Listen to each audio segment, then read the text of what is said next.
بسم اللہ الرحمن الرحیم۔ السلام علیکم۔ آج ہم ایک بہت ہی گہرے نظریے کو سمجھنے کی کوشش کریں گے جو کائنات کے اسلامی تصور کا بالکل مرکز ہے، یعنی انسانی صلاحیتوں کا ارتقاء آخر ہوتا کیسے ہے۔ اس کے لیے ہم علامہ غلام احمد پرویز صاحب کی مشہور کتاب اسلام ایک چیلنج مذہب کو کی روشنی میں قانون ربوبیت کی گہرائیوں میں جائیں گے۔ اچھا، اس پورے تصور کو ٹھیک سے سمجھنے کے لیے آئیے بالکل شروع سے شروع کرتے ہیں، یعنی خود اس کائنات سے۔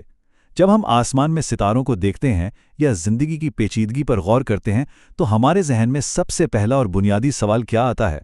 سوال یہ ہے کہ کیا یہ سب کچھ بس ایک اتفاق ہے، بے ترتیب تبدیلیوں کا ایک سلسلہ، یا پھر اس سب کے پیچھے کوئی مقصد ہے، کوئی پوشیدہ سمت ہے جو ہر چیز کو ایک منزل کی طرف لے جا رہی ہے؟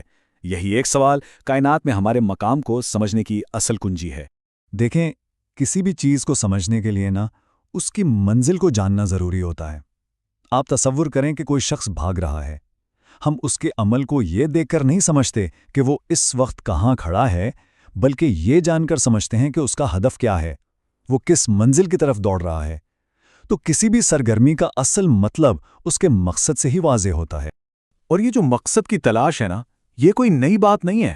قدیم یونان کے مفکرین نے سب سے پہلے ارتقاء کا ایک تصور پیش کیا تھا، پھر صدیوں بعد جدید سائنس نے ارتقاء کے لیے زبردست ثبوت دیے، یعنی تبدیلی کے کیسے کا جواب تو مل گیا، لیکن اس سفر میں کیوں کا سوال، یعنی مقصد کا سوال اکثر نظر انداز کر دیا گیا۔ یہیں پر قرآنی نقطہ نظر سامنے آتا ہے جو یہ بتاتا ہے کہ یہ مقصد کوئی چھوٹی موٹی تفصیل نہیں، بلکہ اس پوری پہیلی کا وہ گمشدہ ٹکڑا ہے جس کے بغیر تصویر مکمل نہیں ہوتی۔ تو اگر مقصد ہی وہ گمشدہ ٹکڑا ہے تو قرآن اسے کیسے بیان کرتا ہے؟ وہ اسے ایک آفاقی اور بہت ہی خوبصورت اصول کے ذریعے واضح کرتا ہے۔ اسی کو قانون ربوبیت کہا جاتا ہے۔ یہ وہ الہی اصول ہے جس کے تحت پوری کائنات کی پرورش اور نشو و نما ہو رہی ہے۔ یہ وہ طاقت ہے جو ہر شے کو، چاہے وہ ریت کا ایک ذرہ ہو یا ایک پوری کہکشاں، ایک مرحلے سے اگلے بہتر مرحلے کی طرف لے جاتی ہے تاکہ وہ اپنی چھپی ہوئی صلاحیتوں کو پوری طرح ظاہر کر سکے۔ لیکن یہاں آ کر معاملہ واقعی بہت دلچسپ ہو جاتا ہے۔ یہ ایک ہی آفاقی قانون ہر چیز پر ایک جیسے طریقے سے لاگو نہیں ہوتا، یہ دو بالکل مختلف طریقوں سے کام کرتا ہے۔ پہلے آئیے فطرت کی دنیا پر غور کرتے ہیں۔ ایک بیج سے کونپل پھوٹتی ہے، وہ کونپل آہستہ آہستہ بڑی اور مضبوط ہوتی ہے، پھر وہ ایک مکمل درخت بن جاتی ہے اور آخر میں پھل دیتی ہے۔ یہ سارا عمل خودکار ہے، پہلے سے طے شدہ ہے، اس کا راستہ متعین ہے اور اس کا حتمی مقصد اپنی نسل کو آگے بڑھانا ہے۔ اب اس کا موازنہ کریں انسانی خودی سے تو فرق بالکل صاف نظر آتا ہے۔ کائنات کی نشوونما خود کار ہے، براہ راست کنٹرول میں ہے، لیکن انسانی خودی کی نشوونما کا انحصار آزاد مرضی اور ذاتی کوشش پر ہے۔ فطرت اپنی نسل بڑھاتی ہے، یعنی اپنی ہی نقول تیار کرتی ہے، جبکہ انسانی خودی تخلیق کرتی ہے، وہ بالکل نئی اقدار اور نئے نظریات کو جنم دیتی ہے۔ نسل بڑھانے اور تخلیق کرنے کے درمیان یہ فرق اتنا بنیادی ہے کہ اس کی گونج ہمیں ذات الہی کی فطرت میں بھی ملتی ہے۔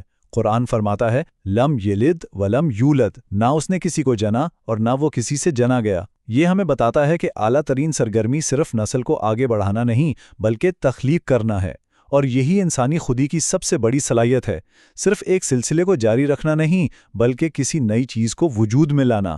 اور تخلیق کی یہی صلاحیت ہمیں سیدھا ہماری سب سے بڑی ذمہ داری اور ہماری سب سے بڑی نعمت کی طرف لے آتی ہے۔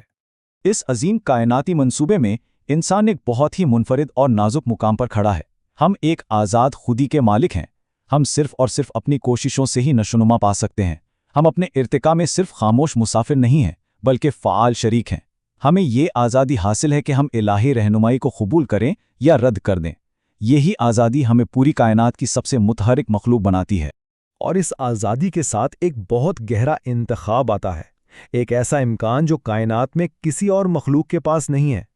انسان وہ واحد ہستی ہے جو شعوری طور پر اپنی ہی نشو و نما کے خلاف جانے کا فیصلہ کر سکتا ہے۔ ہم بلندی کے بجائے پستی کو چن سکتے ہیں، آسمان میں پرواز کرنے کے بجائے زمین پر رینگنے کا انتخاب کر سکتے ہیں۔ تو اس سب سے ہمیں کیا سبق ملتا ہے؟ پہلی بات، یہ کائنات بے ترتیب نہیں ہے، یہ ایک مقصد کے تحت ترقی کر رہی ہے جس کی رہنمائی ربوبیت کا الہی قانون کرتا ہے۔ دوسری بات، جہاں فطرت اس قانون پر خود بخود چلتی ہے، وہیں انسان کو اسے اپنی آزاد مرضی سے شعوری طور پر منتخب کرنا پڑتا ہے۔ اور آخر میں یہی آزادی، بلندی کا یہ انتخاب، ایک ہی وقت میں ہمارا سب سے بڑا امتحان بھی ہے اور ہماری سب سے بڑی صلاحیت بھی۔ اس کے ساتھ ہی آج کا یہ موضوع اپنے اختتام کو پہنچتا ہے۔ اگلے موضوع کے ساتھ پھر حاضر ہوں گے، تب تک کے لیے اللہ حافظ۔